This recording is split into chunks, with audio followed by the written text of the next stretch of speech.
serabut saraf tersebut dapat kita lihat jalan dari yang hitam ini motor fiber, kemudian secretory fiber dari parasimpatik, kemudian test fiber yang berjalan dari nucleus facial nerve, kemudian dari superior salivary nucleus dan dari solitary tract, ya.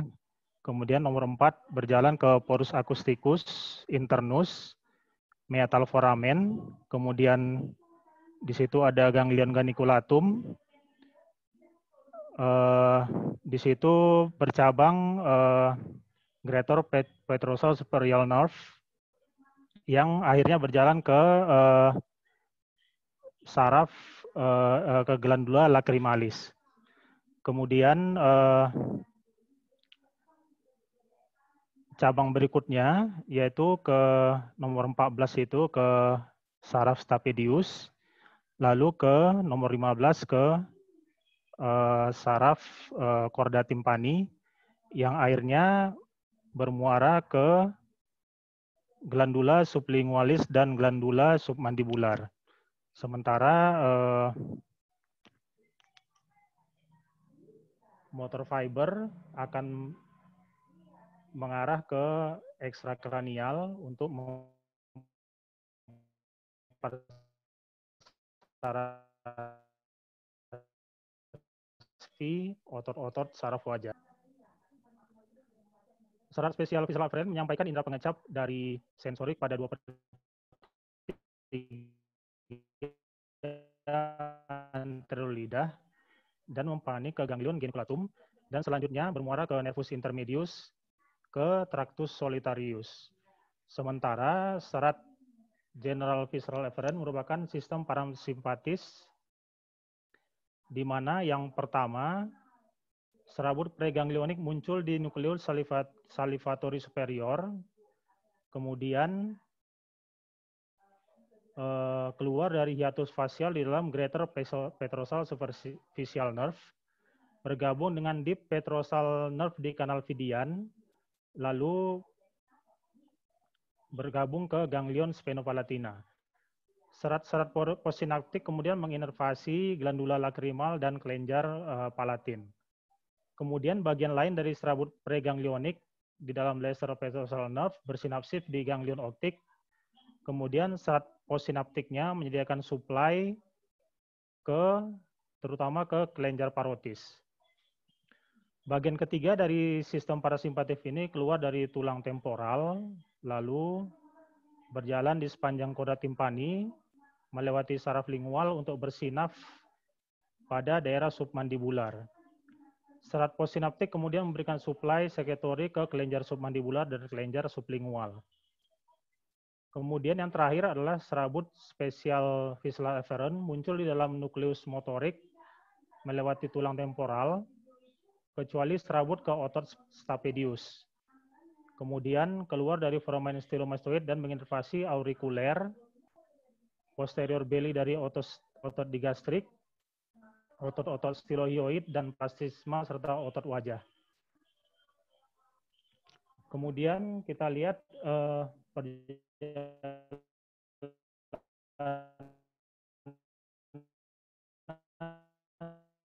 dari nervus facialis. Nah, facialis ini bersama-sama dengan nervus intermedius keluar dan ke arah cerebropontine angel, lalu di sebelah ventral dari vestibulo acoustic nerve. Kemudian setelah itu memasuki internal auditory canal. Kemudian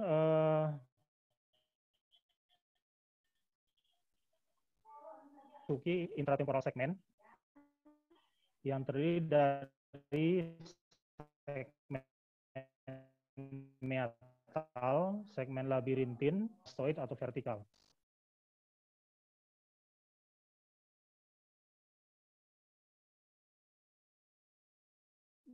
Nah, Yang pertama, meatal segment.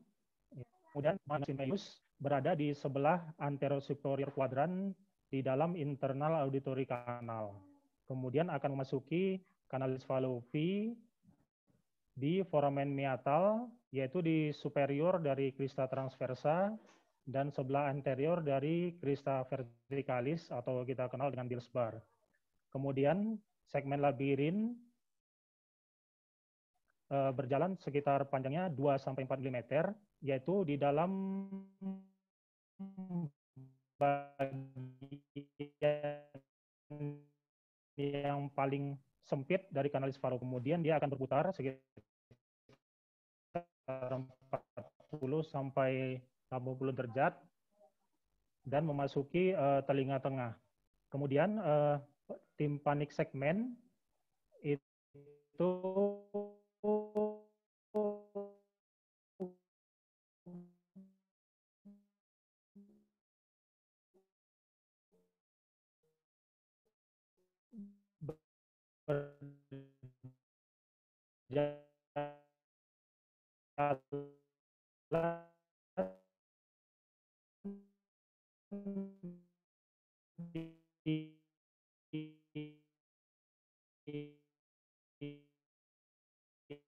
secara vertikal ke foramen stylomastoid panjangnya sekitar 13 mm. Di segmen intratemporal ini ada beberapa cabang kita ketahui yang keluar dari nervus facialis, superficial petrosal nerve, kemudian cabang ke otus spadius, stapedius, yang di bagian proksimal dari segmen mastoid, kemudian cabang ke dari segmen mastoid. Kemudian spesial visceral efferent fiber berjalan ke segmen ekstrakranial yang memasuki bagian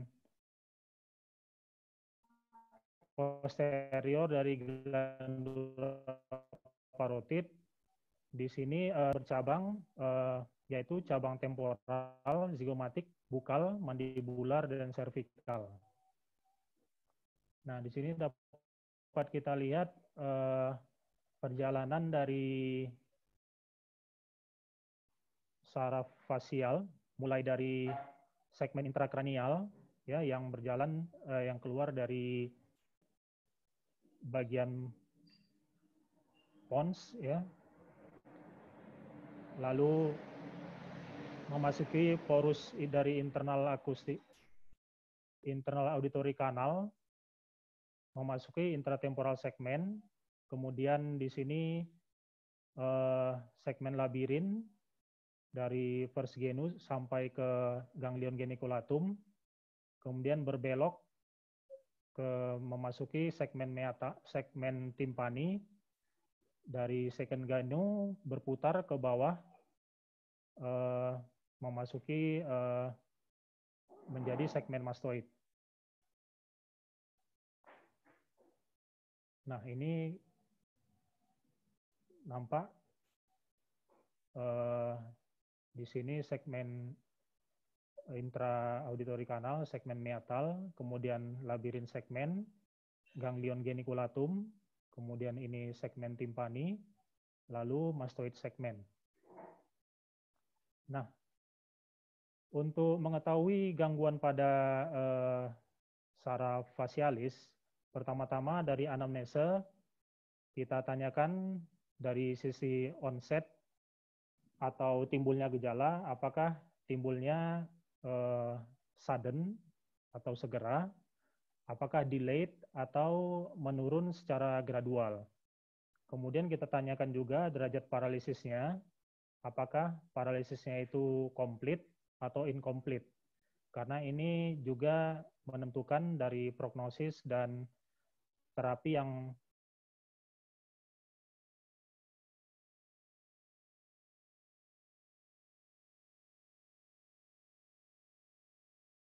pilihan yang akan kita lakukan kepada penyerta, misalnya kebas di wajah, atau apakah ada otalgia, apakah timbul gejala hiperakusis, berkurangnya air mata, perubahan rasa di lidah, ataukah apakah bisa timbul erupsi vesikular, apakah ada gangguan pendengaran, atau apakah ada timbul vertigo. Kemudian apakah gejala dari facial palsy ini berhilang timbul ya, atau berulang gejalanya. Nah, bila kita jumpai gejala yang berulang atau recurrent, kemungkinan arahnya bisa tumor, lalu Bell palsy walaupun tidak sering, kemudian Mercosur-Rosenthal syndrome. Ya, di sini dapat pada sindrom ini dapat kita jumpai facial edem, terutama di bibir, kemudian visura lidah, dan migrain.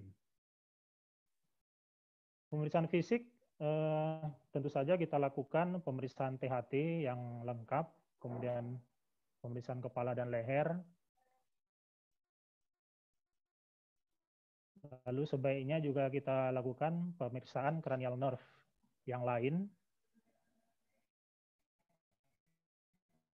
Lalu kita lihat misalnya efusi telinga tengah atau kolestiatum, ini bisa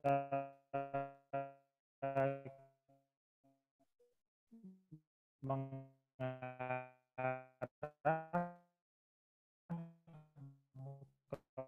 pada infeksi. Hanya lesi massa dari pasien tersebut ini bisa mengarah ke tumor.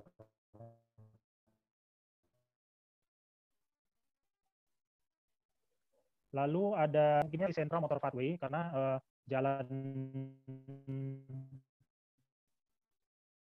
jaras dari vagus nerve itu kontralateral ya, sehingga kemungkinan lesinya di sentral bila fungsi wajah atas atau dahi masih baik.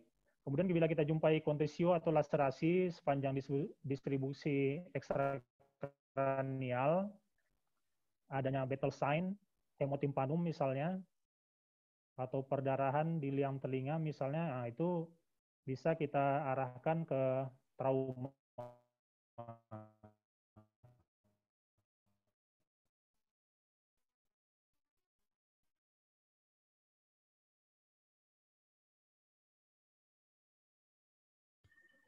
Bila kita jumpai defisit kranial lanjut di plasma, di temporal. Dok, sinyal agak putus-putus ya dok, dokter Pahala dok?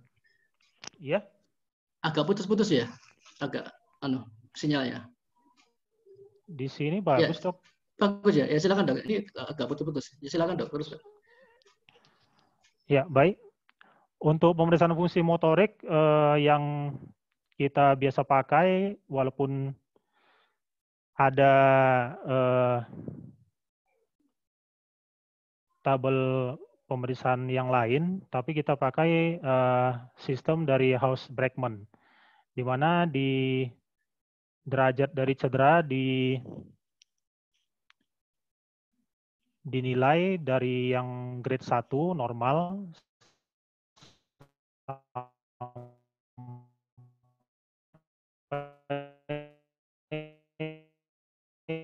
grade 6, yaitu keadaan wajah secara umum, kemudian gerakan-gerakan menutup mata, gerakan apakah ada sinkinesis atau spasme, kemudian gerakan mulut, dan gerakan dahi.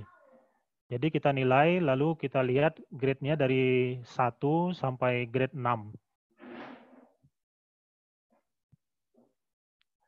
Pemeriksaan penunjang, audiometri kita lakukan, terutama bila ada tanda-tanda tumor, trauma, ataupun infeksi. Kemudian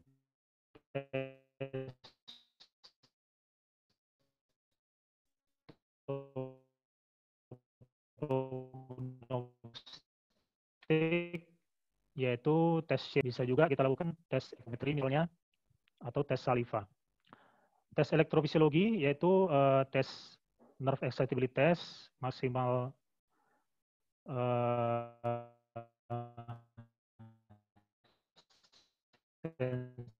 sensitivity test, elektroneuronografi. Lalu dari imaging bisa kita lakukan CT scan untuk menilai kanalis Fallot-V, kemudian kita nilai apakah ada destruksi tulang, misalnya pada kasus-kasus mastoiditis, kolesteatoma, tumor, ataupun pada trauma. Kemudian kita lakukan pemeriksaan MRI, yaitu pada kasus-kasus infeksi dan neoplasma. Nah, ini kita lihat beberapa diferensial diagnosa dari facial paralysis, kasus-kasus facial paralysis, yaitu bisa infeksi, lalu trauma, neoplasia, kongenital, ataupun idiopatik.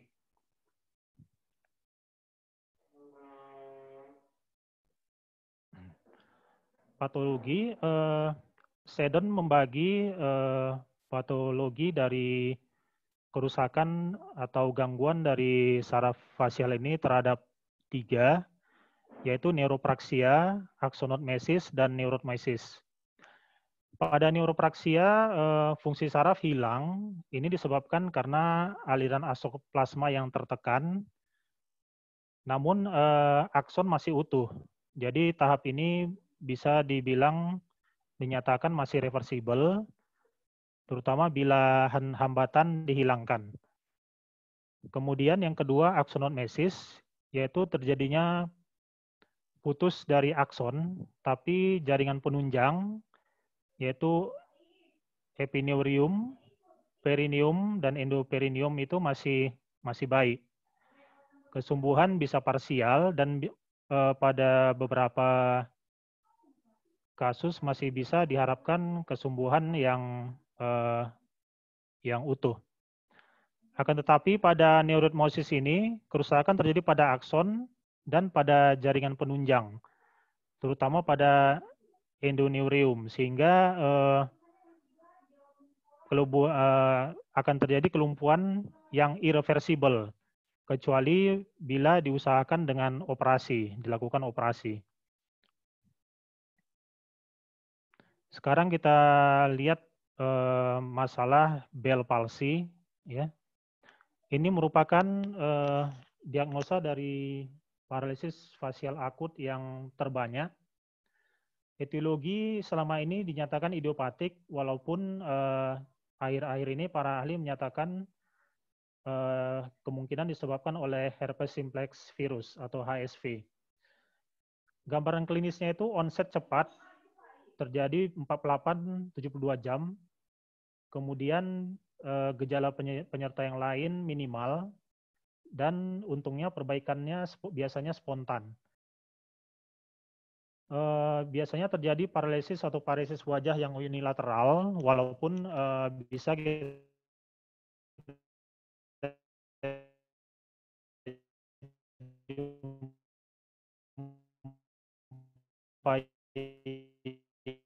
yang bilateral dan pusat angle. Nah, mengenai tata laksana sudah dibuat algoritmanya. Jika pasien datang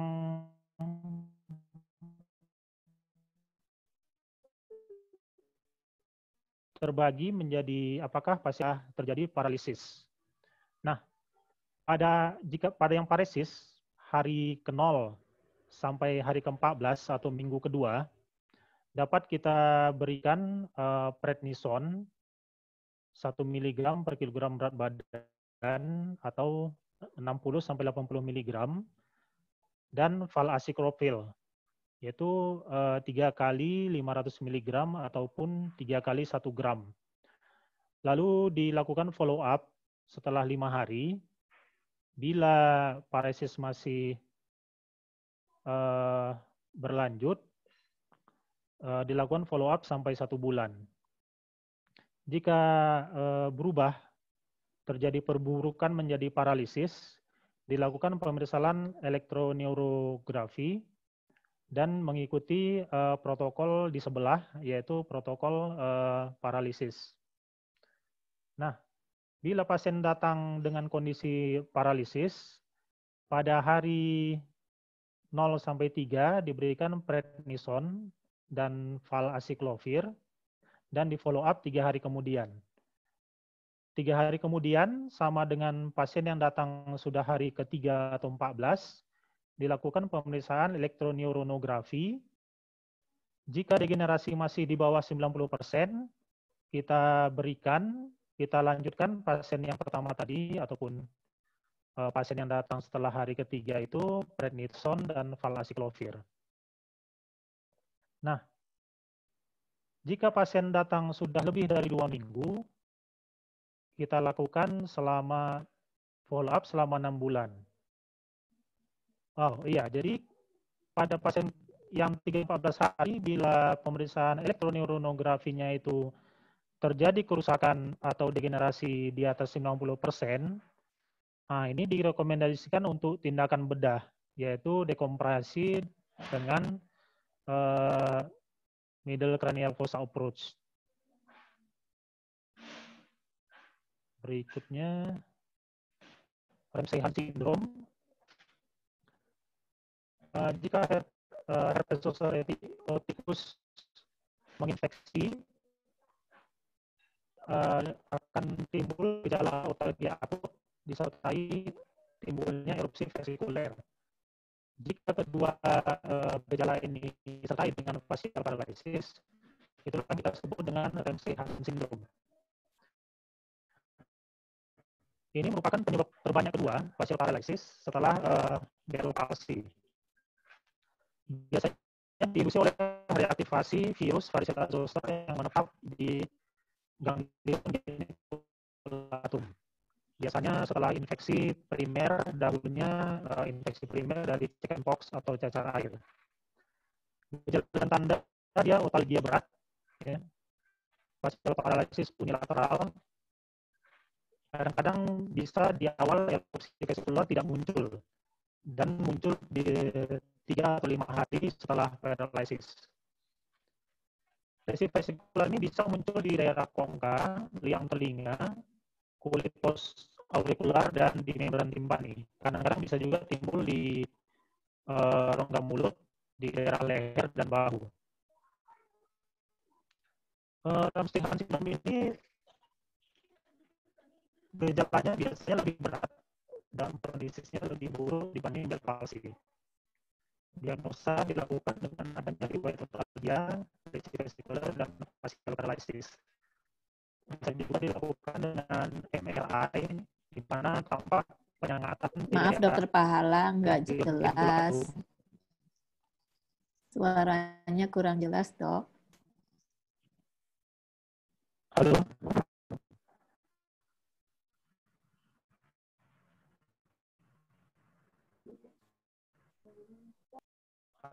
Jelas, dok.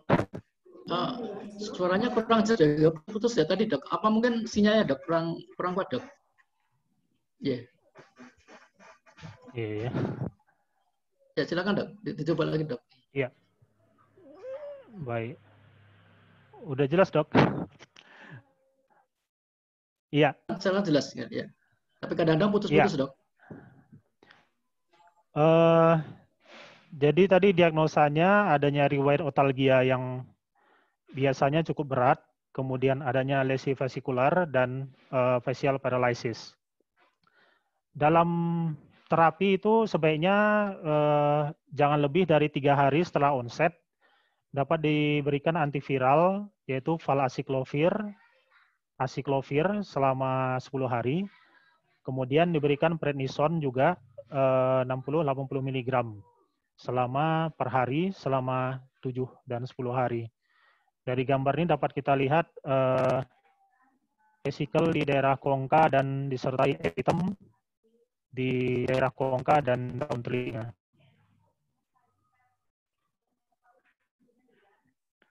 Nah,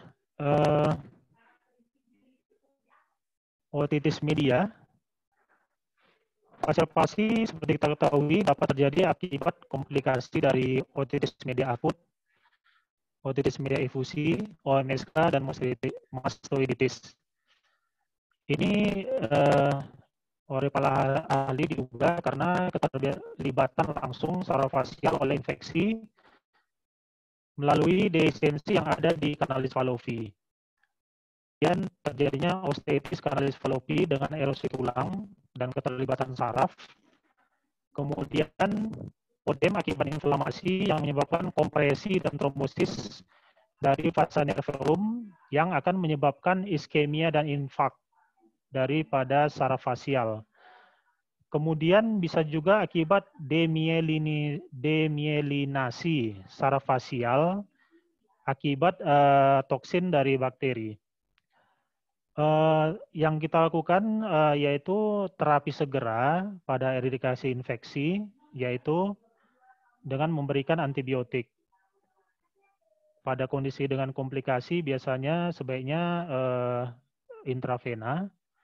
Kemudian bila kita jumpai efusi di telinga tengah, kita lakukan miringotomi sekaligus juga kita lakukan kultur. Pada otitis media akut, perbaikan fungsi dari saraf fasial biasanya sejalan dengan resolusi infeksi.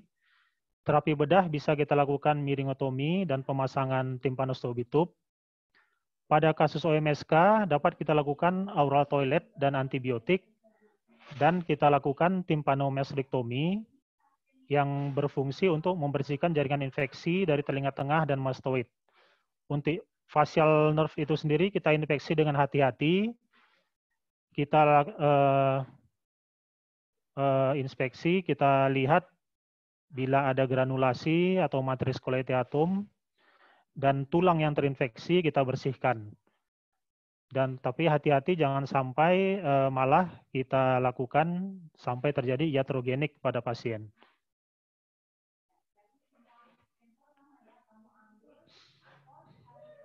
Satu lagi penyebab yang sering dari facial paralysis adalah fraktur tulang temporal. Secara tradisional dibagi atas fraktur longitudinal dan fraktur transversal sesuai dengan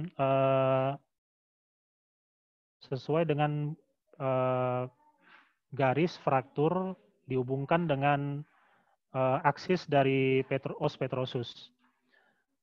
Pada fraktur longitudinal berhubungan dengan 20% dari facial paralysis, yaitu biasanya terjadi di regio perigeniculat.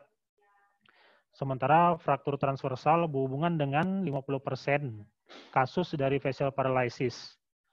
Biasa pada segmen labirin dan mastoid. Jadi ini ada di tabel kita lihat perbedaan antara fraktur longitudinal dan transversal. Yang paling banyak insidennya itu longitudinal 80%, sementara transversal 20%.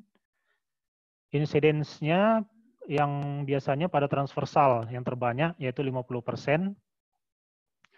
Pada longitudinal biasanya diakibatkan benturan pada daerah temporal atau parietal, sementara yang transversal benturan pada frontal dan oksipital. Keduanya bisa menyebabkan gangguan pendengaran. Di longitudinal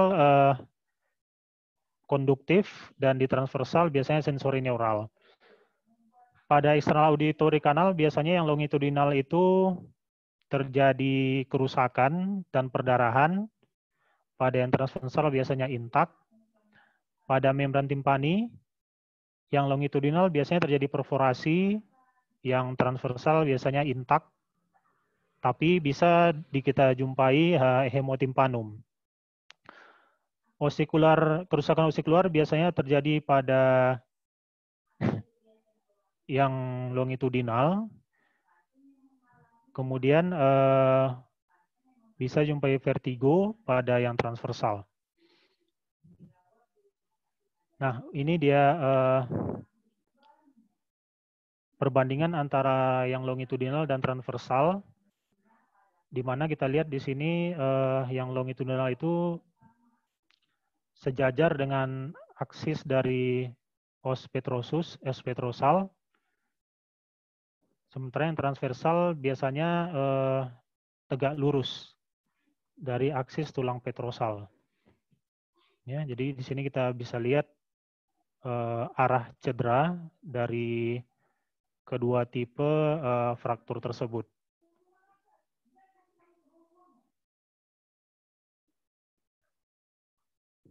Nah,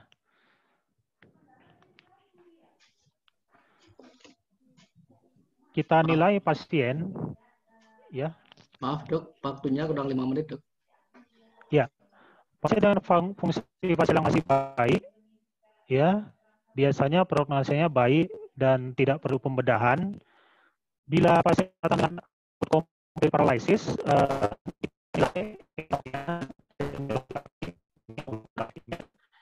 bila lebih dari 90% itu dan onset paralysis dalam 6 hari, kita lakukan eksplorasi bedah.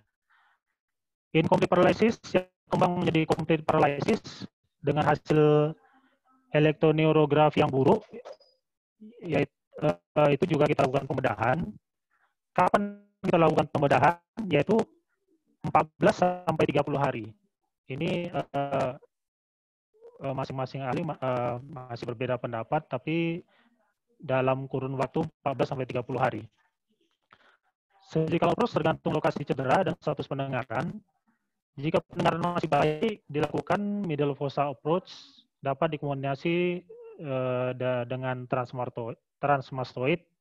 Sementara jika terjadi gangguan pendengaran, dapat kita lakukan dengan translabyrinthine approach.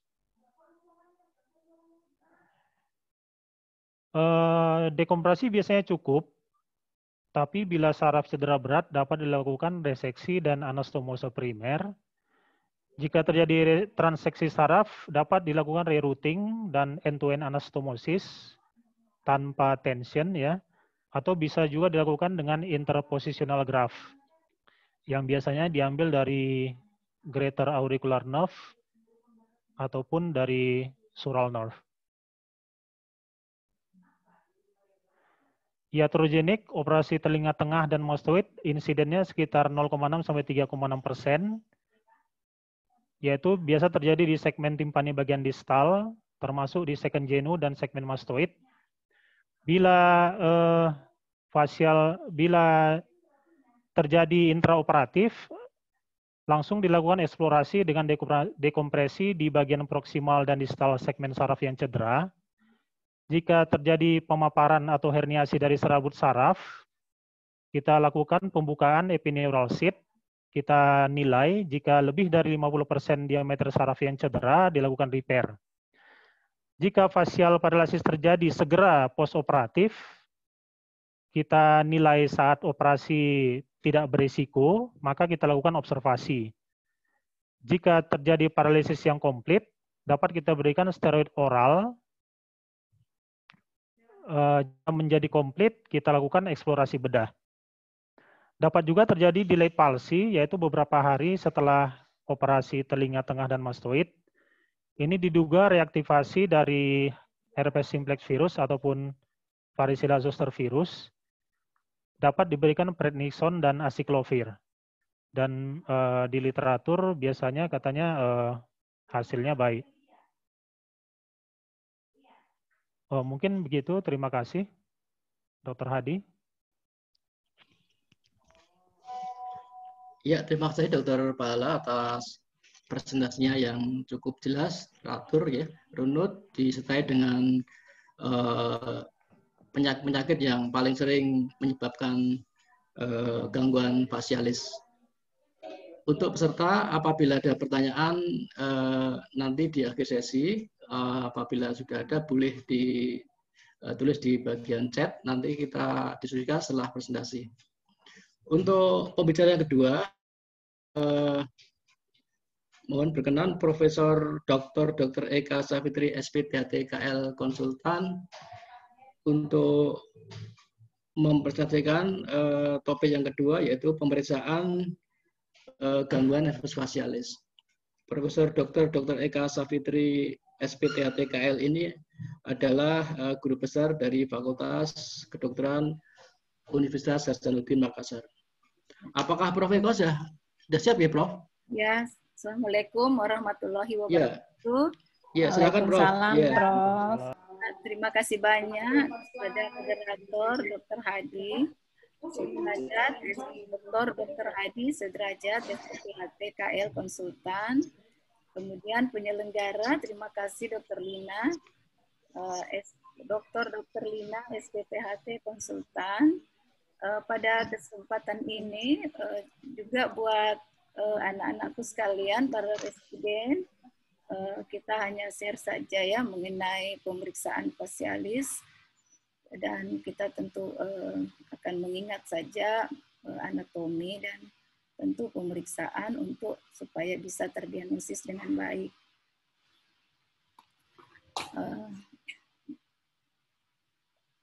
Kita tahu ya bahwa wajah kita ini tentu memiliki peran penting dalam kehidupan sehari-hari, untuk tersenyum, komunikasi, tentu nonverbal. Tentu kalau ada terjadi kelumpuhan pada wajah, tentu berdampak sangat besar ya dalam tingkatan level, misalnya fungsionalnya terganggu secara fungsi. Kemudian juga kosmetik. Jadi di sini nervus facialis ini paling ditakuti karena bisa merubah wajah seseorang dari yang mungkin cantik jadi kurang cantik ya karena adanya parese atau paralisis facialis.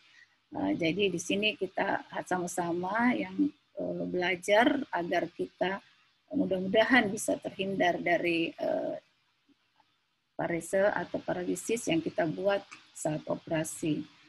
Untungnya sekarang ini sudah banyak teknik yang tersedia untuk baik dari segi pengobatan, untuk pengobatan maupun dari operasi yang bisa memperbaiki apabila ada terjadi kelumpuhan nervus facialis. Overview ini tadi saya tidak ini lagi karena Dr. Pahala sudah sampaikan. Kemudian kita melihat apa saja yang bisa menyebabkan paralisis facialis. Tentu secara kongenital bisa kita lihat sindrom Mobius, kemudian myotonic dysfunction, kemudian kelainan neurologik pada Guillain-Barré, myasthenia gravis, stroke maupun multiple sclerosis ya kita bisa lihat bisa menyebabkan paralisis nervus facialis. Kemudian trauma atau toksin, kemudian kalau trauma biasa pada trauma kepala, kemudian khususnya temporal bone, kemudian pada kelahiran bayi ya pada saat pertolongan partus bisa terjadi trauma juga. Kemudian infeksi atau idiopatik bisa pada Melkerson, Rosenthal syndrome, Ramsay-Hunt, tadi sudah dibahas saya lihat. Kemudian otitis media, tentu otitis media karena infeksi, mastoiditis, meningitis itu bisa berdampak komplikasi kepada menyebabkan paralysis nervus facialis.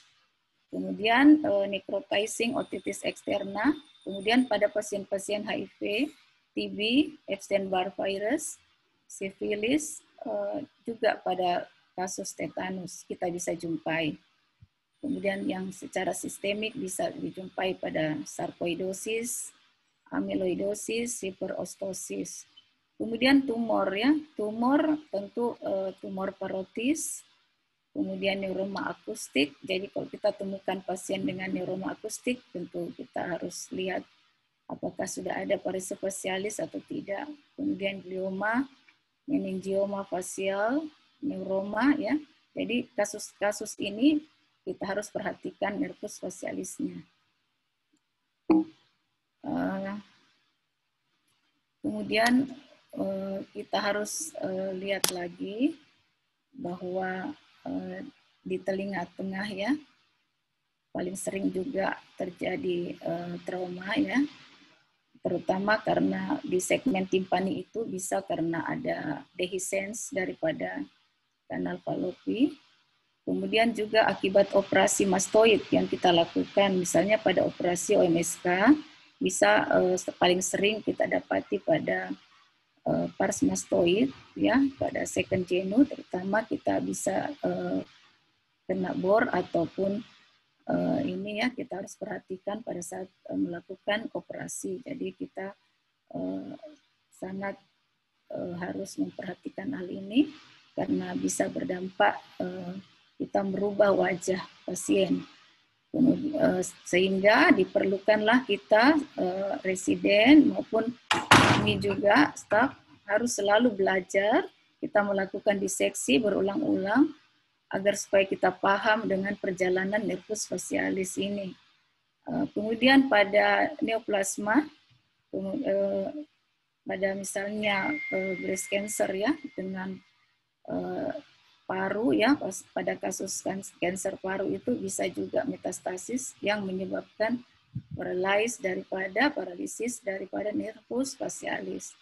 Pada anak banyak bisa pada leukemia, limfoma, tetap kalau ada konsul kita perhatikan nervus facialisnya karena bisa berdampak metastasis ke fasial. Kemudian kalau ada kelumpuhan ya yang progresif lebih dari 3 minggu setelah onset, kemudian kita lihat tidak ada recovery, penyembuhan selama 6 bulan, dianggap kelumpuhan itu bisa kita deteksi lagi lebih lanjut untuk supaya kita tahu apakah bisa karena tumor sehingga kita harus lebih memperhatikan lagi. Mungkin kita perlukan foto dan sebagainya. Nah, bagaimana kita untuk selanjutnya mengevaluasi fungsi saraf apabila pasien datang, misalnya pasien datang dengan keluhan paresis facialis, tentu yang pertama adalah kita anamnesis ya, riwayatnya itu sangat penting untuk menentukan onsetnya, kapan mulai terjadi, apa penyebabnya, kemudian berapa lama ya durasinya, kemudian apakah ada pemulihan selama misalnya dia datang sudah sebulan atau ini kita lihat, kita tanya apakah tetap makin berat atau sudah ada pemulihan kerusakannya. Nah, kemudian kita tanya juga apakah karena trauma, misalnya trauma kapitis, atau karena post operasi, misalnya parotis ataupun mastoidektomi, atau infeksi sebelumnya ya, misalnya ada otore sebelumnya, ada OMSK, kita harus lihat apakah OMSK-nya ini harus kita lihat apakah sudah ada ke nervus facialis ya, penyebabnya tentu berbeda, jadi harus kita obati nervus facialisnya, OMSK-nya juga. Di samping kita memperhatikan komplikasi yaitu paresis misalnya terjadi pada nervus facialis. Jadi penting kita tanyakan ya. Kemudian tentu selanjutnya setelah itu pasien itu kita periksa wajahnya. Jadi tentu motoriknya kita harus lihat saat istirahat dan saat melakukan gerakan ya, kita suruh bergerak kita lihat juga. Kemudian selanjutnya tentu kita evaluasi radiologisnya. Radiologiknya bagaimana perluasan misalnya dari OMSK perlu dari mana pada mastoiditis, kemudian dia menjadi komplikasi ke nervus facialis atau misalnya ada kasus tumor kita perlu radiologis ya, CT scan atau MRI. Kemudian kita menguji topodiagnostik dan sarafnya ini untuk menentukan letak lesinya, dia di mana letaknya ya. Kemudian yang pertama yang kita uji adalah kita Zimmer test. Caranya adalah kita membersihkan dulu ya, membersihkan fornix daripada konjungtiva. Kita bersihkan kalau ada kotoran ataupun sisa air mata, kita bersihkan. Kemudian setelah itu kita ambil kertas lakmus yang ukurannya 0,5 lebarnya, panjangnya 5 cm ya. Jadi 0,5 cm kali 5 cm. Kemudian kita letakkan di fornix konjungtiva kiri dan kanan. Setelah itu kita lihat ya, 5 menit kita tunggu. Untuk mengeluarkan sekresi daripada lakrimal ini, glandula lacrimalis, kita perlu merangsang sekresinya dengan cara kita memberikan bau-bauan yang tajam, misalnya bawang ya, bawang merah, kemudian bisa alkohol, bisa bensin, supaya terjadi pengeluaran daripada air mata ya dari glandula lacrimalis.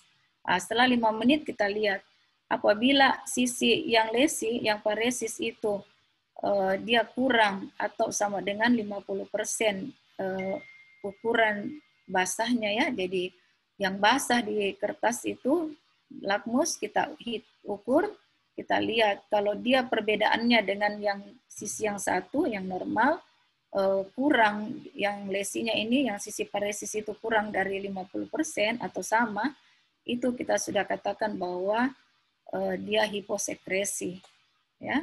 Jadi itu bisa kita lakukan dan ini termasuk semi kuantitatif. Nah, itu air mata ya, karena cabang daripada itu kita harus periksa ya untuk pengujiannya. Selanjutnya untuk korda timpaninya, cabang nervus facialis, selanjutnya korda timpani untuk rasa. Jadi kita bisa pakai alat elektrogustometer, tetapi kadang-kadang dan saya juga di Unhas ya belum punya juga elektrogustometer ini. Jadi kita bisa pakai dengan cara sederhana, yaitu lidah kita julurkan, kemudian kita bersihkan. Setelah itu kita ambil bubuk gula, ya kita beri pada bisa kita ambil dengan cotton bud ya, kita taruh di lidah, tepi lidah, kemudian kita lihat. Kita beritahu pasien kalau dia merasa misalnya manis, dia angkat tangan satu jari, ya. Kalau nanti dia rasa asin, angkat 2 jari. Itu kita buat saja, ya. Kemudian yang kalau jari 3 kita angkat, itu berarti asam. Jadi setelah kita taruh misalnya cuka atau jus lemon bisa saja ya, itu kita taruh, dia angkat tangannya misalnya 2, itu menandakan asam. Kita sudah memberi isyarat, kita suruh ini ya pasiennya untuk mengangkat 2 jari kalau asam. Kemudian kalau asin misalnya 3 jari. Jadi biasanya kita beri untuk supaya dia tidak usah bicara ya. Dan di antara pemeriksaan ini kita lakukan pasien itu kita kumur ya, kita suruh kumur untuk yang berikutnya. Misalnya bubuk gula, kemudian garam ya, tentu di antaranya itu kita kumur dulu sebelumnya supaya tidak ada saling ini ya bercampur. Nah, setelah itu baru kita lihat satu persatu. Selanjutnya kita periksa juga refleks stapedius ya. Jadi refleks stapedius ini mungkin ini bisa jadi first line untuk pemeriksaan ya, karena ini juga biasanya ya pada umumnya kita sudah punya ya tersedia. Jadi ini biasanya kita lihat bahwa pemeriksaan ini gunanya adalah untuk menentukan cabang nervus facialis setinggi nervus stapedius ya. Kemudian di sini tentu kita sudah tahu bahwa ambang dengar telinga yang diberi stimulus itu minimal bunyinya itu 60 sampai 70 desibel. Jadi kalau kita beri biasanya bunyi yang di intraakustik alatnya itu biasanya 80 dan 100 desibel intensitasnya. Jadi kalau 100 desibel dia menimbulkan refleks, berarti refleks positif ya, berarti baik. Kemudian kalau dia rata berarti negatif, berarti dari 100 itu kita kurang 70, berarti ambang dengarnya itu di atas 30. Nah, itu yang bisa kita simpulkan, berarti bisa kita lihat di bagian distal ya, cabang ini nervus facialis bagian distal terutama itu ini. Kemudian dalam hal ini setelah kita periksa, tentu kita perlu setelah itu kita rangkumkan ya, kita harus rangkumkan ada suatu ada yang memakai phrase ya, jadi di modul nanti ada 2, Hausbreitman dan phrase. Di sini phrase ini nanti kita suruh mengerutkan dahi ya, ada 10 otot. Jadi kita suruh di sini musculus sourcilier yang kita nilai mengerutkan dahi, kemudian mengangkat alis ya, frontalis yang dilihat, kemudian mengerutkan hidung ke atas, yaitu musculus orbicularis oculi. Kemudian memejamkan mata, ya itu orbicularis oculi tadi. Kemudian memoncongkan mulut ya sambil memperlihatkan gigi. Slide, kita lihat gambarnya. Kita lihat.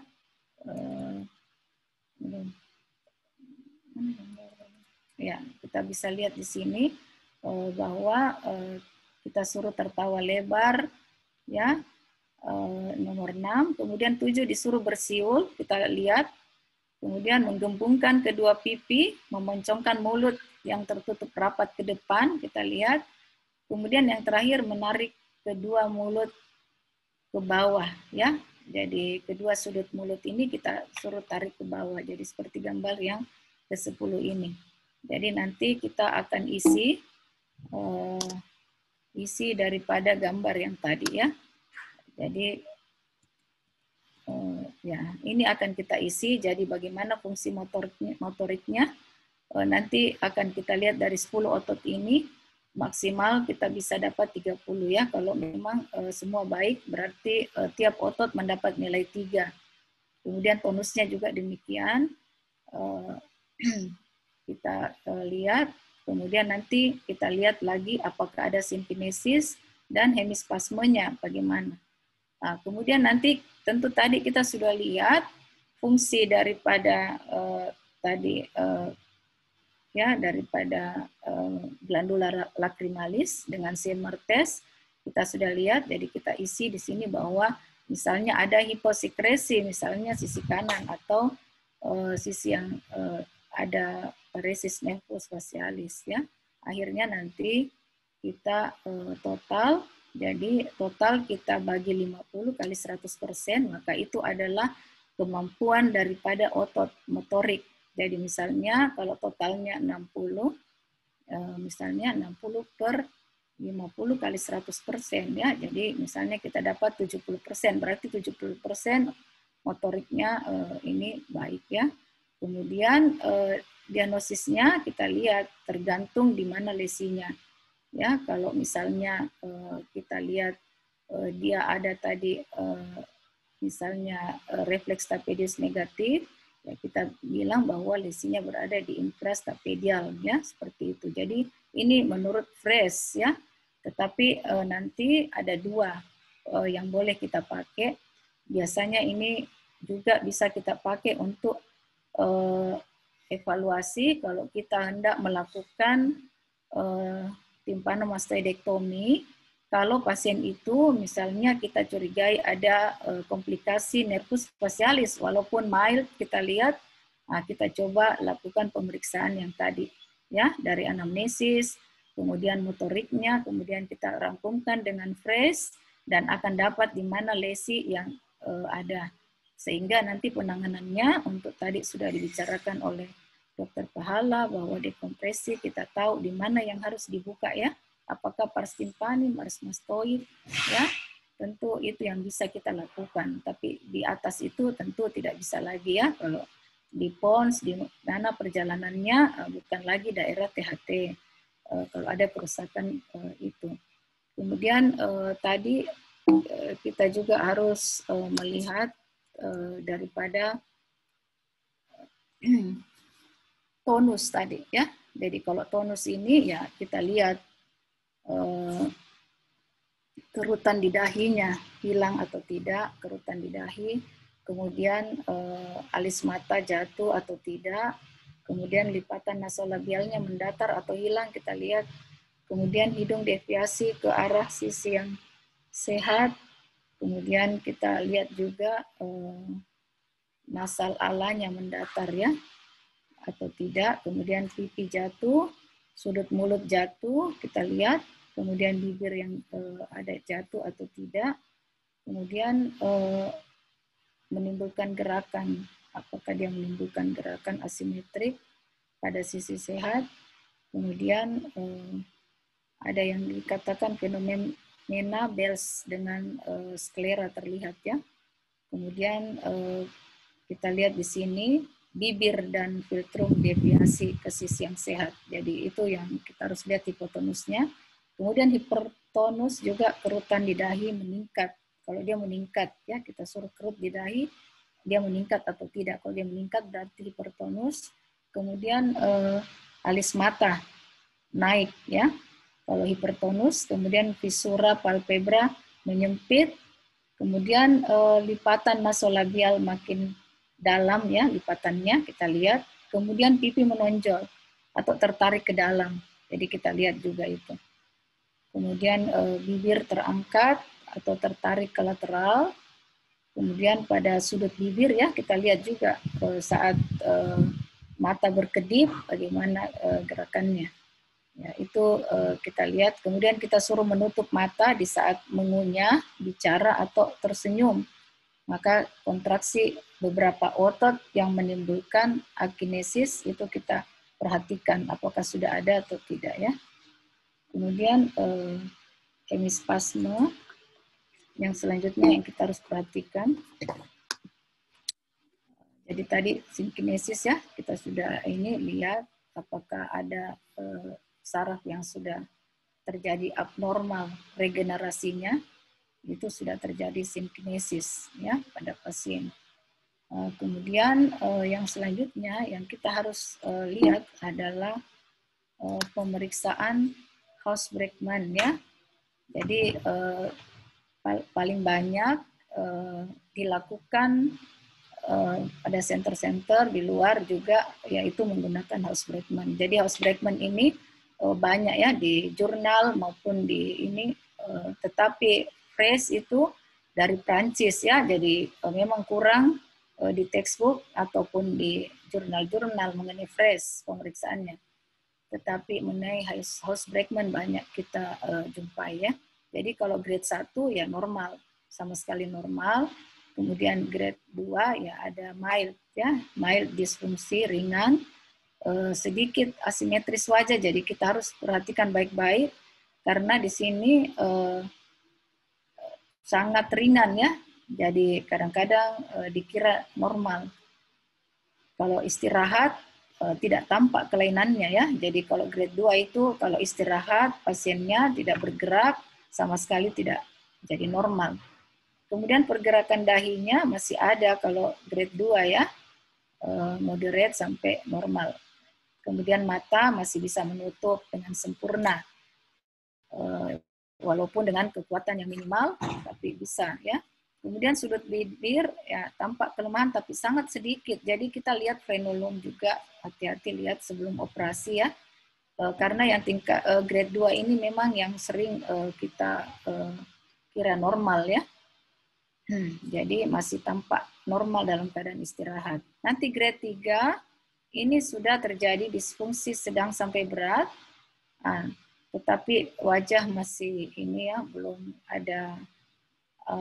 Jadi sudah ada asimetris, tetapi sudah ada, ya, mulai asimetris. Tapi gerakan dahi jadi masih ada, ya, masih bisa sedikit digerakkan. Mata sudah tidak tertutup rapat. Jadi grade 3 ini, jadi kalau kita lihat, ya, mata sudah mulai ada terbuka sedikit, ya, di sini. Kemudian grade 4, disfungsinya ini sudah cukup parah, ya, sampai jelas sekali kelihatan asimetri, jadi kelihatan, kemudian sangat kurang gerakan dahi dan mata, ya, jadi mata itu tidak tertutup rapat. Jadi kita sudah lihat matanya sudah terbuka, itu grade yang sudah jelas sekali, itu adalah grade 4. Mohon maaf, Bro, waktunya udah 5 menit, Bro. Iya. Kemudian grade 5 itu berat, kemudian asimetris, walaupun istirahat sudah asimetris kita lihat. Kemudian grade 6 itu baru total, ya, jadi paralisis. Jadi yang dimaksud paresis itu adalah 2-5, kemudian paralisis adalah grade 6, ya, sudah total paralisis. Itu kelumpuhan total yang kita sebut paralisis. Kemudian uji elektrik kayaknya sudah tadi, ya, disampaikan bahwa ada uji stimulasi maksimal. Ini arus listrik yang diberikan dengan sebuah elektroda di cutaneus, di kulit, ya. Kemudian denyutnya ini, listrik ini akan menstimulasi saraf dan akan menimbulkan kontraksi otot, ya. Jadi pada saraf muka yang paresis ini bisa kita melihat terdapat lesi neuropraksia kah, dan neuron distalnya belum mengalami degenerasi atau sudah terjadi axonotmesis, ya. Tadi sudah saya dengar fisiologi daripada notnya sudah dijelaskan. Jadi disinilah dengan uji ini kita bisa melihat sampai di mana kerusakannya, ya. Apakah masih sistem konduksinya yang mengalami masalah. Nah, itu adalah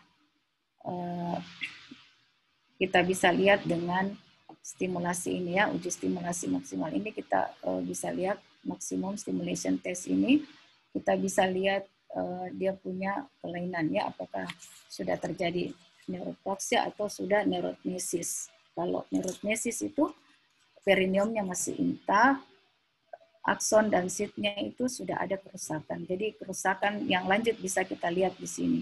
Kemudian yang berikutnya kita bisa juga melakukan ENOC, ya. Jadi ini mengukur otot-otot wajah, ya, terhadap stimulasi saraf fasialisnya bagaimana. Jadi di sini kita tetap ENOC ini memang alat ini tidak semua punya, ya. Kami juga belum ada, tetapi ini bisa sangat membantu untuk melihat kontraksi otot-otot secara visual. Jadi mengukur potensi daripada gerak otot yang lebih akurat di sini, ya. Jadi selanjutnya untuk ya mungkin saya lihat tadi untuk manajemennya, saya lihat Dr. Pahala sudah berikan. Jadi mungkin saya akhiri saja sampai sekian, ya. Saya ucapkan terima kasih banyak. Assalamualaikum warahmatullahi wabarakatuh. Waalaikumsalam warahmatullahi wabarakatuh. Terima kasih Profesor Eka atas materinya yang informatif. Baiklah, saya lihat tadi di sini ada mungkin Dr. Widayat, ya, dari Kodi Neurologi. Selamat siang Dr. Widayat.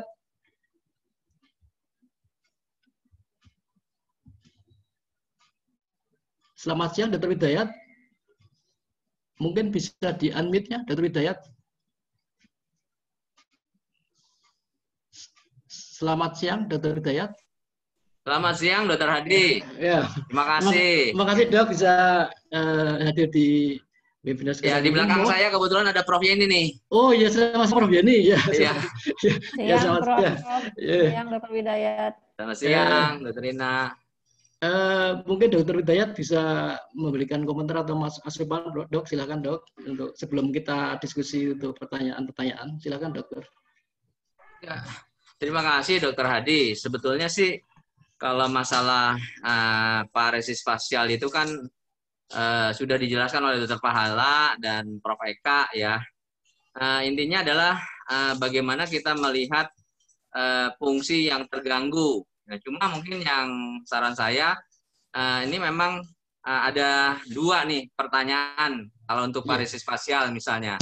Pertama, pasien akan menanyakan biasanya seberapa berat sih fasial itu ya terjadi, gangguan fasialis. Biasanya dijawab oleh sistem-sistem misalnya. Biasanya yang umum adalah sistem Haus-Ambekman gitu ya. Nah, sebetulnya kami di Kodi Neurologi mengembangkan sistem PRIS yang dari tahun 70, bukan yang terbaik, tapi yang penting adalah familiar gitu. Familiar yang bisa yang kita bisa lakukan, yang bisa kita bisa pahamin, yang punya daya reliabilitas dan validitas. Itu dari tahun 70 gitu. Keuntungannya adalah di situ ada 10 otot yang kadang-kadang kalau direhabilitasi kita bisa menilai evaluasi. Jadi ini bukan yang terbaik gitu ya. Tapi Tapi kami familiar dengan itu. Tapi dengan begitu kita juga menselaraskan sistem Hosan-Bergman sudah kita lakukan. Misalnya contoh, derajat misalnya derajat 1, 2, 3 Hosan-Bergman biasanya itu selaras dengan namanya fungsi motorik baik dari Fresh itu 68% ke atas. Tapi pada saat derajat 4 dan 5 memang tidak linear gitu. Jadi alangkah baiknya nanti kalau kita misalnya melakukan menilai sistem beratnya derajatnya fasialis, boleh di sistem Fresh juga dan sistem Hosan-Bergman. Nah, yang kedua adalah pertanyaannya, seberapa bisa sih dia prognosisnya sembuh apa enggak? Nah, itu dijawab oleh pemeriksaan elektrofisiologis gitu.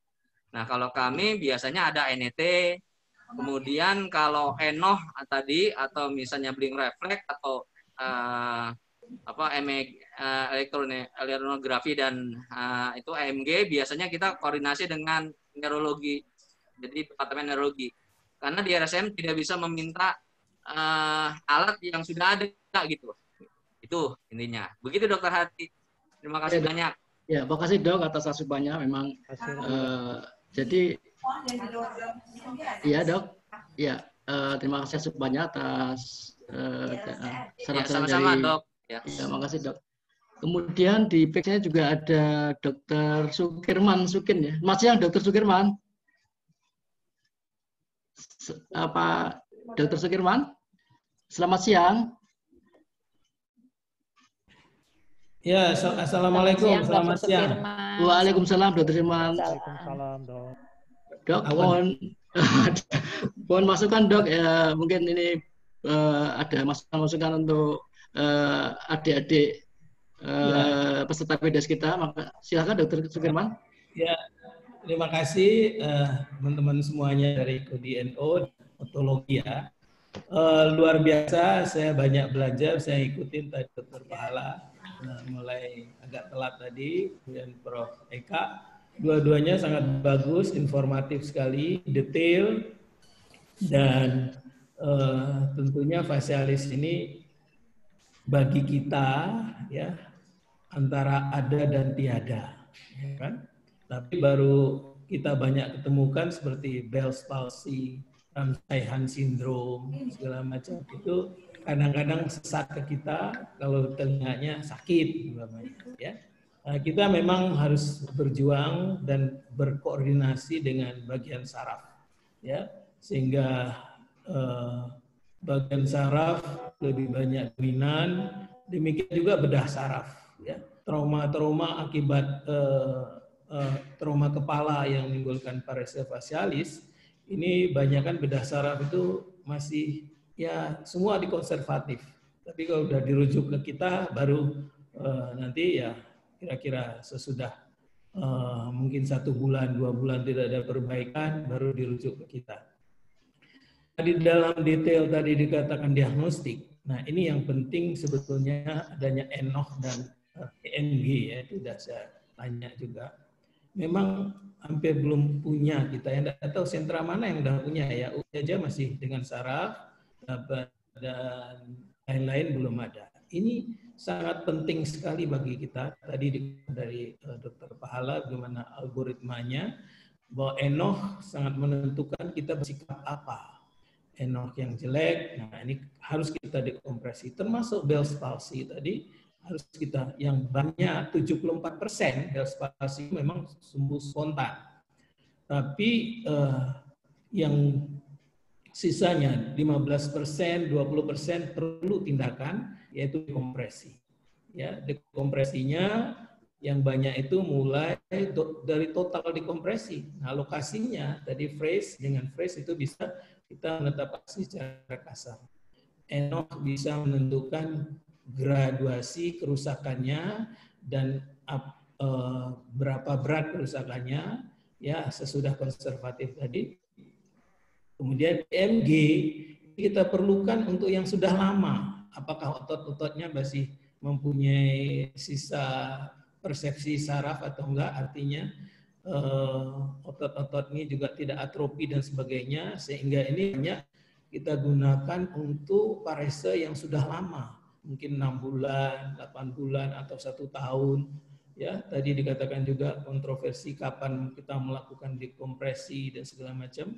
Ya, ini bervariasi. Saya pernah mengunjungi Kongres Dunia tentang fasialis, ini masih berlangsung. Terakhir itu beberapa tahun lalu di Boston. Ya, kongres, bukan kongres, simposium nervus fasialis internasional. Itu di Boston, tidak tahu sesudah itu kemana itu ya. Nah, ini yang bagi kita ya mungkin ini yang perlu kita pikirkan, hendaknya sosialisasi dan koordinasi sebetulnya ya. Sebaiknya mungkin PB menyelenggarakan kegiatannya yang lebih jauh, yaitu kita antara NO, otologi, saraf, bedah saraf, rehab medik, kemudian plastik rekonstruksi, dan simposium itu yang berbeda. Ya, kemudian anatomi juga mungkin perlu. Bagaimana saya melihat dari India itu presentasi, dia bisa menjelaskan sekali anatomi, cara mereka melakukan eksplorasi anatomi nervus facialis. Dia kan jalannya bidangnya beda-beda, ya. 3 bidang dia berjalan ini, kita sulit membayangkan anatominya. Ini dari India itu bisa mempresentasikan dengan pewarnaan anatominya. Ini bagus sekali. Jadi mungkin kita harapkan nanti PP, ya teman-teman semuanya bisa mengkoordinasikan suatu simposium dari fasialis ini. Ya, itu aja dari saya. Mudah-mudahan ini luar biasa. Anak-anak muda 2 ini, ya presentasinya bagus sekali. Terus maju. Terima kasih. Assalamualaikum warahmatullahi wabarakatuh. Waalaikumsalam. Terima kasih Dr. Sukirman atas masukan-masukannya. Sangat bermanfaat bagi kami, Dok. Terima kasih. Terima kasih. Berikutnya untuk sesi diskusi, ini sudah ada yang resen. Silakan yang resen tadi untuk bertanya langsung ditujukan kepada Dr. Pala atau silakan Dr. Safarianti ya, silakan. Dr. Safarianti silakan.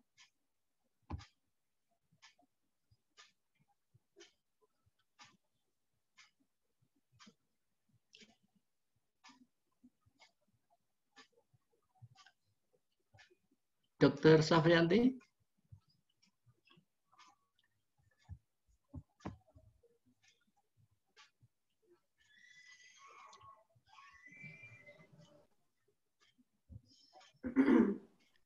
Silakan dokter. Kalau belum ada, dokter. Pertanyaan di chat mungkin Dr. Hadi? Oh ya udah ya. Kalau belum ada kita baca dulu pertanyaan di chat ya. Yang pertama ini ada pertanyaan dari Dokter Dini ya. Dokter Dini untuk untuk Prof Eka ini. Untuk Prof Eka. Pertanyaan adalah yang di modul itu untuk tes Zimmer Prof ini Zimmer. Disebutkan bahwa interpretasinya adalah reduksi unilateral lebih besar dari 30% dari jumlah total lagrimasi pada kedua mata. Sedangkan tadi Prof Eka menyebutkan kurang 50%. Apakah ini maksudnya sama, Prof? Mungkin bisa dijelaskan. Silakan, Prof. Jadi baru-baru kita ini melakukan revisi modul. Hanya memang modul itu belum belum diterbitkan, belum sampai ke residen. Iya, Bro. Saat direvisi diambil 50%. Jadi sama saja maksudnya dengan yang dulu. Memang ada juga di kepustakaan beberapa ada yang mengambil 25 sampai 50%. Jadi waktu kita revisi modul yang ini minggu lalu itu diambil yang 50% karena sesuai dengan kepustakaan yang kita ambil berdasarkan itu. Jadi kalau saya lihat di literatur ada yang mengambil 25%. Jadi ada perbedaan antara yang paresis dengan yang tidak itu kurang atau sama dengan. Jadi dianggap hiposekresi apabila yang lalu itu memang 30%, kurang atau sama dengan 30%. Hanya kemarin karena diambil dasar dari kepustakaannya, di modul neurologi diubah menjadi 50%. Jadi nanti mungkin modulnya akan Kalau selesai direvisi akan kembali disampaikan kepada residen kembali. Kira itu, Dok. Ya. Jadi, ya. Ya, makasih Prof. Jadi memang lakmus yang basah itu diukur. Kalau dia ya kurang dari 50%, maka dianggap hiposekresi. Ya. Ya. Jadi saya kira sudah clear ya, Prof ya. Jadi memang untuk nanti ada revisi modul yang memperbarui dari modul yang lama, Prof ya. Iya. Jadi yang dipakai yang disampaikan oleh Prof Eka tadi untuk modulnya. Ya. Ya, makasih Prof untuk jawabannya. Kemudian berikutnya ini ada beberapa pertanyaan untuk Dr. Pahala ini, cukup banyak ini. Yang pertama dari tadi dokter dari Undip ya, Dr. Sofi. Mungkin dua tiga pertanyaan langsung untuk Dr. Pahala biar jawab. Untuk yang pertama ini mengenai derajat kerusakan dari saraf facialis tadi, ada neuropraksi, kemudian aksonometsis, kemudian neurometsis. Ini pertanyaannya apakah bisa dibedakan dengan melihat dari gejala dan tanda-tanda klinisnya, Dr. Pahala. Kemudian yang kedua juga untuk mungkin Dr. Pahala, pada karsinoma nasofaring yang dilakukan radiasi, yang KNF yang disertai dengan gangguan nervus facialis, setelah diradiasi ternyata derajat variasinya dari HB House Blackman 5 menjadi House Blackman 3. Nah, pertanyaan adalah bagaimana patomekanismenya penurunan dari varis facialis ini pada karsinoma nasofaring. Kemudian yang untuk Dr. Pahala lagi mengenai Bell palsy, apakah apabila lebih dari 3 hari bisa langsung diberikan antivirus, mengingat Bell palsy ini kausnya bukan hanya virus saja. Demikian 3 pertanyaan dulu Dr. Pahala, mungkin bisa dijawab. Silakan. Terima kasih Dr. Hadi. Untuk yang pertama, masalah patofisiologinya itu neuropraksia, aksonomesis, dan neurotmesis. Secara kasar bisa kita nyatakan kalau neuropraksia itu kemungkinan yang incomplete paralysis itu masih pada taraf neuropraksia. Tapi kalau aksonomesis dan neurotmesis itu agak susah kita membedakannya. Apalagi bila masih di 3 hari pertama itu biasanya masih belum nampak gejalanya. Ya, dan aksonomesis itu bila berlanjut bisa juga dia menjadi neurotmesis. Jadi memang secara gejala dan tanda itu susah dibedakan. Kemudian pertanyaan kedua, pada karsinoma nasofaring yang ternyata terjadi perbaikan setelah dilakukan terapi, ya kemungkinan patomekanismenya karena kompresi. Setelah dilakukan terapi, kompresi dari tumornya berkurang sesuai fungsi dari facial nerve-nya pun membaik. Jadi derajatnya membaik dari 5 ke 3. Kemudian yang ketiga, setelah 3 hari Bell palsy ya, apakah harus diberi antivirus untuk seluruh Bell palsy ya? Iya, halo Tante Mardia. Setelah 3 hari banyak tulisan sudah tidak pada tempatnya lagi diberikan antiviral. Antiviral itu diberikan pada 72 jam pertama pada Bell's palsy. Sehingga masih bisa diberikan prednison. Tapi kalau antiviral banyak penulis menyatakan tidak diberikan lagi setelah lewat dari 3 hari untuk Bell's palsy. Terima kasih, Dok. Ya, makasih Dr. Pahala. Jadi untuk yang tadi untuk mengenai dari pemeriksaan itu tidak bisa membedakan ya Dok ya, kira-kira itu baru taraf neuropraksi atau sudah neurotmesis dari pemeriksaan. Misalkan House Blackman-nya sudah level 5-6 itu apakah ini bisa dipastikan sudah terjadi neuromesis atau axonomesis itu gimana dok? Kira-kira memang dari pemeriksaan dari misalkan dari motorik fasialis memperkirakan dari derajat kerusakannya bisa tidak ya kira dari situ? Agak sulit ya? membedakannya. Iya, nggak bisa. Yang complete paralysis juga, misalnya yang grade 6, belum tentu dia yang sudah menjadi neurotmesis. Masih ada kemungkinan dia axonotmesis. Masih ada kemungkinan recovery dia. Jadi sebenarnya bisa kita lihat dari pemeriksaan ENOG-nya. Ya. Apakah masih bisa recovery atau tidak. Itu pun mungkin setelah 3 hari onset baru kita bisa periksa. Demikian Dr. Hadi. Ya. Makasih Dr. Bala. Dr. Hadi, boleh saya tambahkan sedikit? Ya, silakan Dok. Dr. Sugirman, silakan Dok ya. Ya, terima kasih. Bagus sekali pertanyaannya tentang nasofaring dengan paresia facialis. Ya, saya perlu menambah Dr. Pahala bahwa kita memang nasofaring itu kan nomor 1 yang banyak kita temui. Terjadi parese pertama tentu kenapa telinga itu bisa dikenai oleh nasofaring. Dia bisa karena memang pasti langsung melalui tuba atau melalui cakra oleh tumornya. Bisa juga karena sumbatan tuba terjadi infeksi, dan kita tahu bahwa pada telinga itu pada nasofaring kadang-kadang betul-betul pneumatisasinya bagus, sehingga facialis yang expose yang 20% itu hanya ditutupi mukosa, bisa terjadi peradangan. Kemudian ketiga bisa akibat radiasi. Radiasinya sendiri bisa menyebabkan.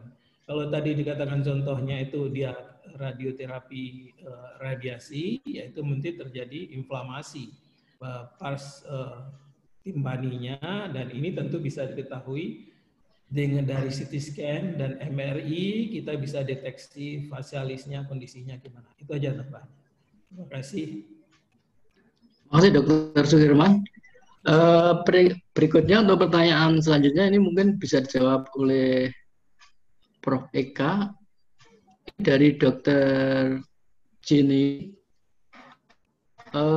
Bagaimana patomekanisme wisdom teeth extraction yang bisa menyebabkan Bell palsy, Dok? Mungkin bisa dijelaskan Prof. Eka atau Dr. Bala, silakan untuk jawabnya, Prof. Mengapa wisdom teeth extraction menyebabkan Bell palsy? Silakan, Prof.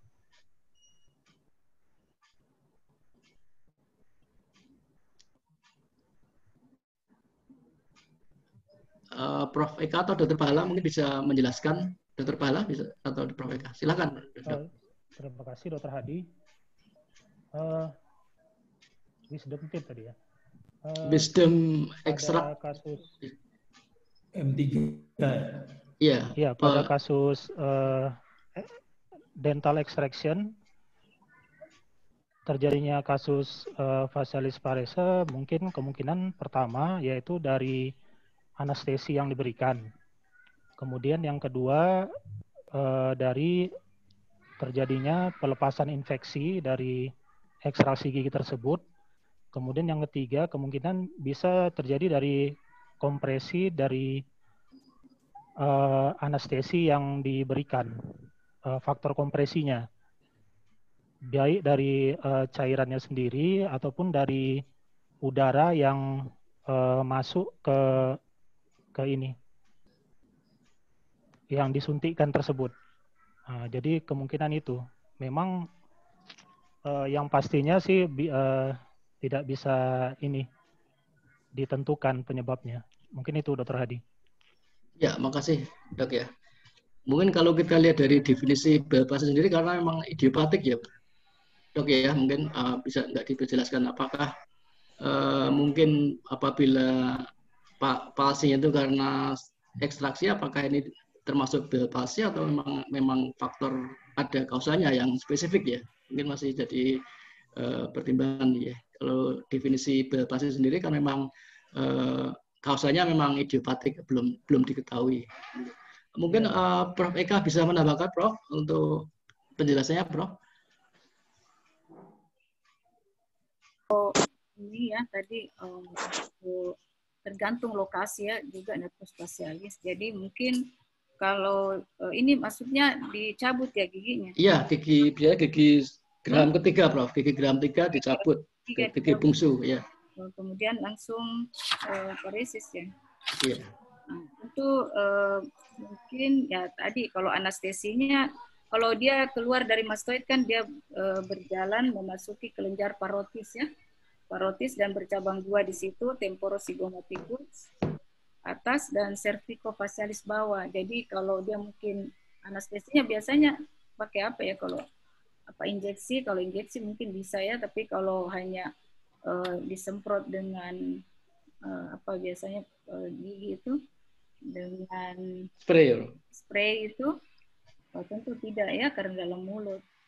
Kemudian kalau misalnya sampai karies di situ, saya kira sulit juga mau langsung paresis ya, karena tidak dilewati oleh nervus, kecuali kalau injeksinya mungkin waktu anestesi. Mungkin saraf-saraf dari Dr. Hadi. Iya, silakan, Dok. Ya, jadi kita kembali ke anatomi dari Prof. Eka, benar. Kalau kita mau menyusuri di mana sih sesudah keluar dari foramen stylomastoideum facialis itu berada, kita pasti menyusuri kartilago dinding depan liang telinga. Nah, sayatan dari preaurikuler yang di depan daun telinga kita melakukan parotidekomi. Nah, itu facialis itu pasti keluar dan tepat di belakang angulus mandibulae atau tepat di belakang dari molar 3. Nah, di situ mungkin bisa disebabkan pola injeksi, pengaruh dari injeksi molar 3 itu nggak mungkin disemprot ya, tapi pasti diinjeksi, di blok. Nah, itu mungkin sebagian obatnya mengenai pas keluarnya saraf dari foramen stylomastoideum menuju ke parotis. Nah, seolah-olah itu akan terjadi biaspasi karena separuh mukanya kena langsung. Kalau sesudah di parotis itu sudah bercabang, kata Prof. Eka tadi.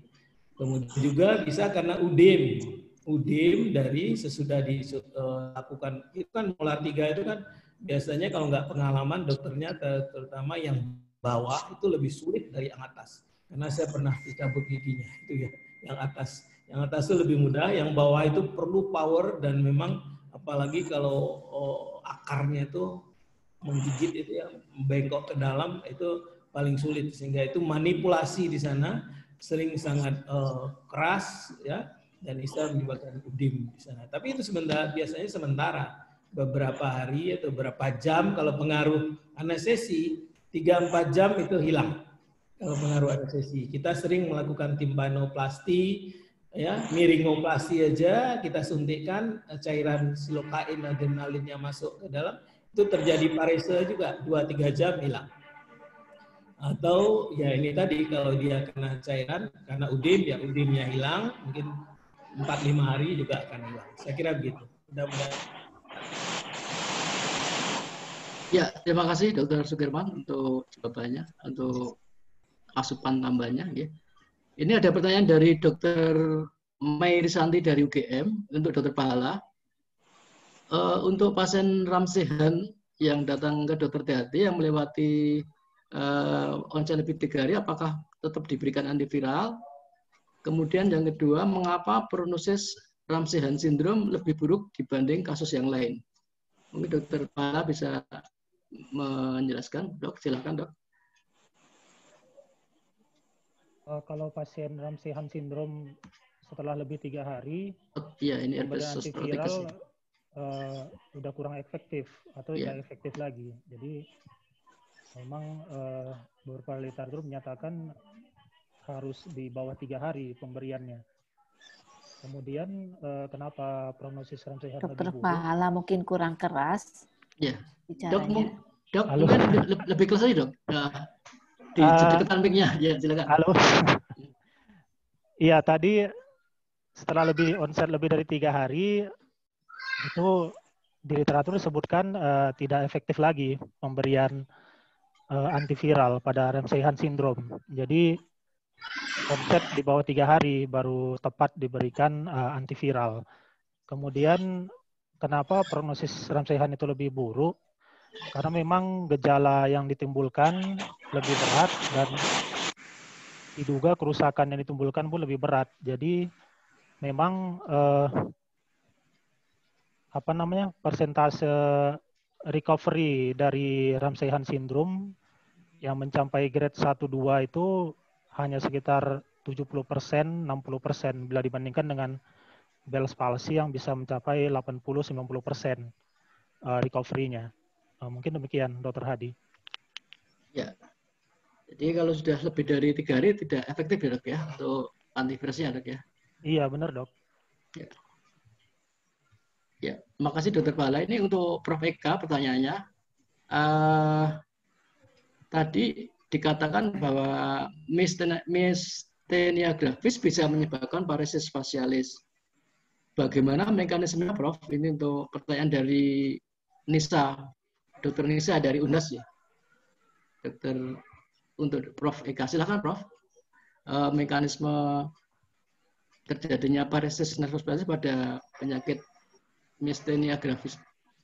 Jadi gangguan neuromuskuler, jadi myasthenia gravis itu melemahnya otot ya akibat gangguan lain oleh nervus facialis. Ini pelemahan otot. Jadi di sini pada kondisi normal itu otot itu baru bisa bergerak, memerlukan kerjasama antara saraf dan otot ya, yang tentu kita tahu ada persambungannya yaitu neuromuscular junction itu juga membutuhkan asetilkolin di sini. Nah, apabila pada keadaan ini pada myasthenia gravis itu terdapat kelainan yaitu antibodi yang tidak normal ini menyebabkan asetilkolinnya ini tidak bisa ditangkap oleh reseptor, sehingga perintah sarafnya itu tidak bisa diteruskan ke otot, sehingga meski kita ingin menggerakkan otot, tapi otot itu tetap lemas, jadi tidak bisa. Ini karena asetilkolin yang dikeluarkan oleh neuromuscular junction ini, jadi ada antibodi ya pada myasthenia gravis ini terdapat antibodi yang tidak normal. Jadi ini yang menyebabkan asetilkolin ini tidak bisa ditangkap oleh reseptor, sehingga ini menyebabkan gangguan pada nervus facialis. Jadi di sini kita lihat sehingga kalau timbul antibodi abnormal itu memang belum diketahui sampai sekarang, tapi ditemukan 75% itu ada kelainan di timus ya.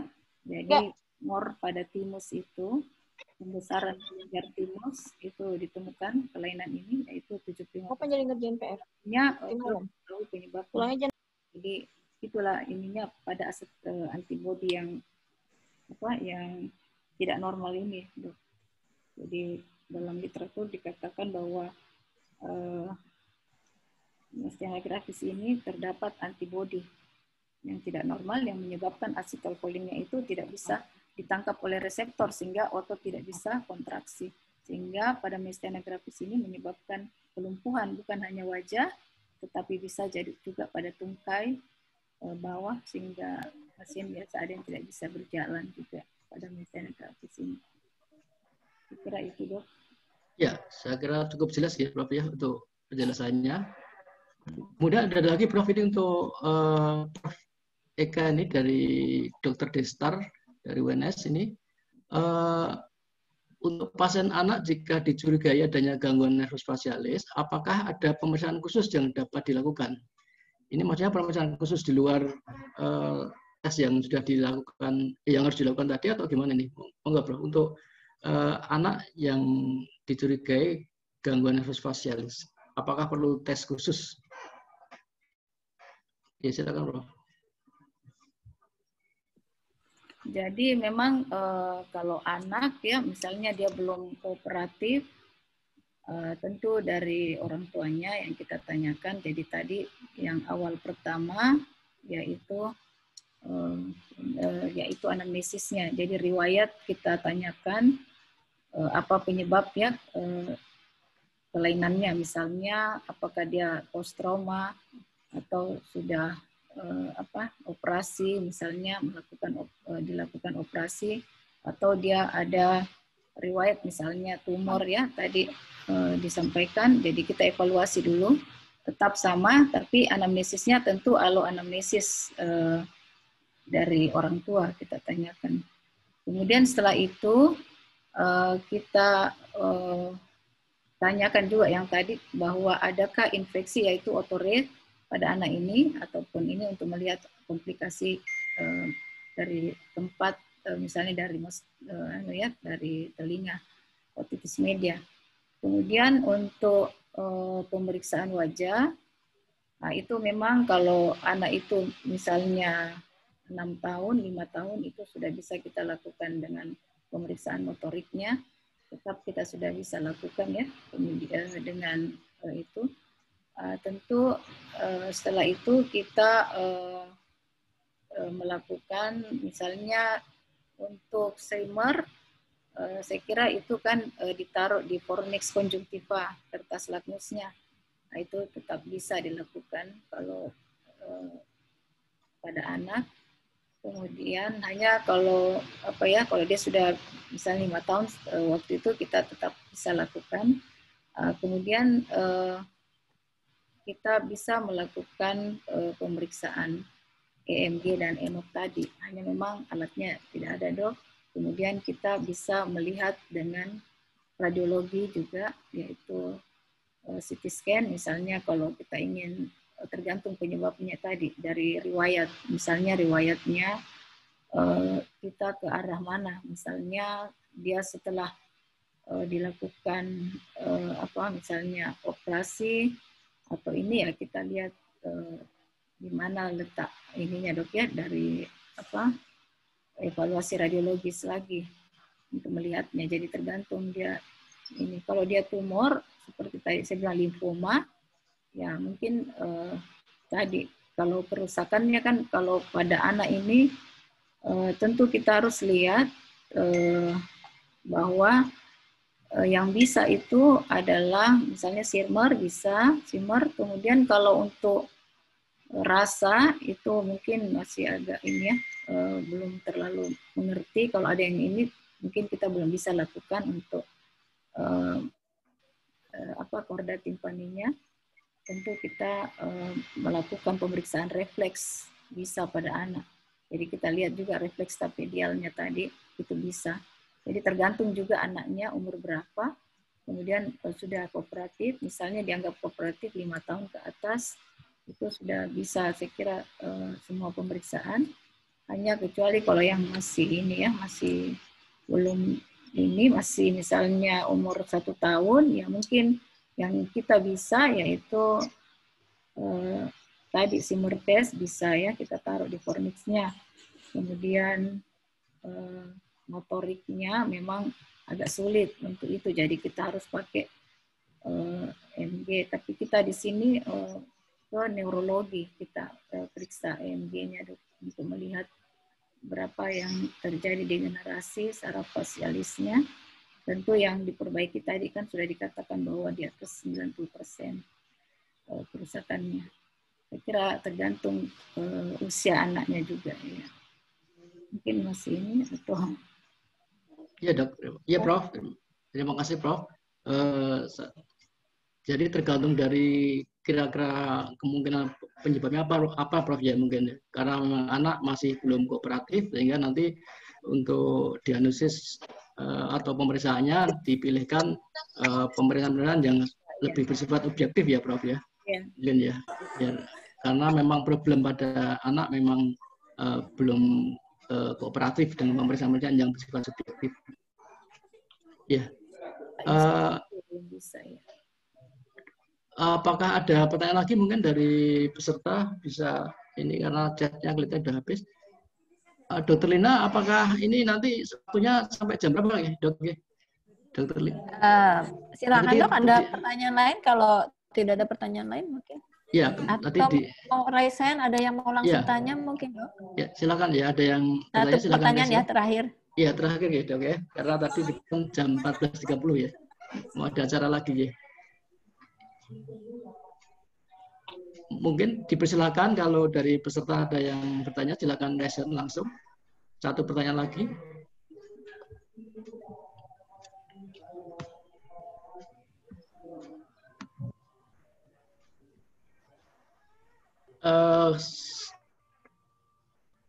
Mungkin tidak ada Dokter Lina ya?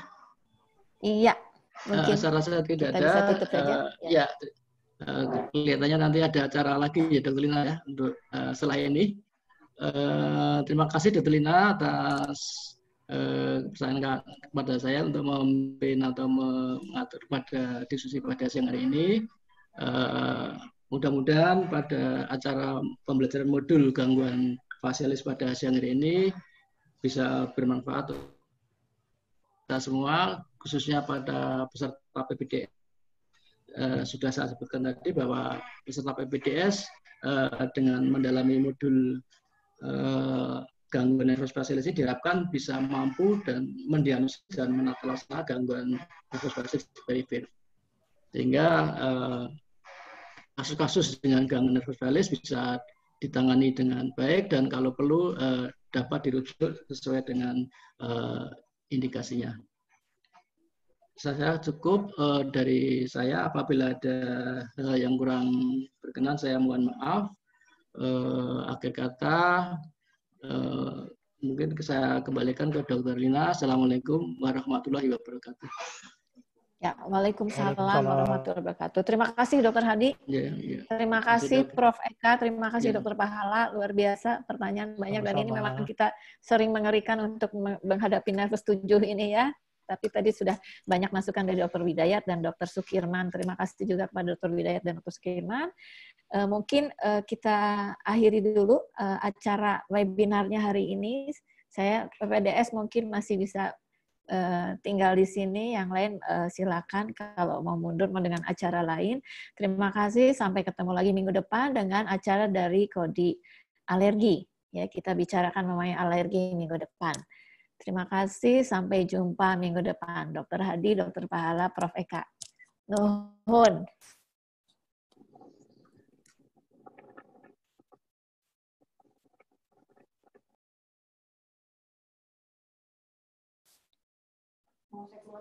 Apanya? Gimana caranya? Kan PPDS tetap ada. Taunya gimana? Iya, terima kasih. Mungkin kita masih punya acara dengan para chief ya, chief dan PPDS seluruh Indonesia. Selamat siang. Para chief sudah hadir di sini, sudah menjadi co-host semua. Siapa nih? Maaf ya, nggak kebaca. Dr. Ahmad Hidayat, Dr. Suryati, Dr. Ferry, Dr. Sali, Dr. Audi, Dr. Indri, Dr. Dewi, Dr. Winulang, Dr. siapa lagi nih? Dr. Izandi, ya, Dr. Hari Yulia, Unsiah siapa? Dari Unsiah tuh Dr. Damai ya. Dari Dr. Tria kemana? Nggak kelihatan. Dr. Arif Tria. Arif Tria belum masuk, Sal? Udah. Oke. Selamat siang semuanya. Selamat siang, Dokter. Ya, yuk. Selamat siang, Dokter. Oke. Kita ngobrol sedikit ya dari Google Form yang sudah dikirimkan. Ya, senang sekali bisa mengirimkan. Ada berapa yang masuk? Mungkin Dr. Sali deh yang akan share. Silakan, Dr. Sali.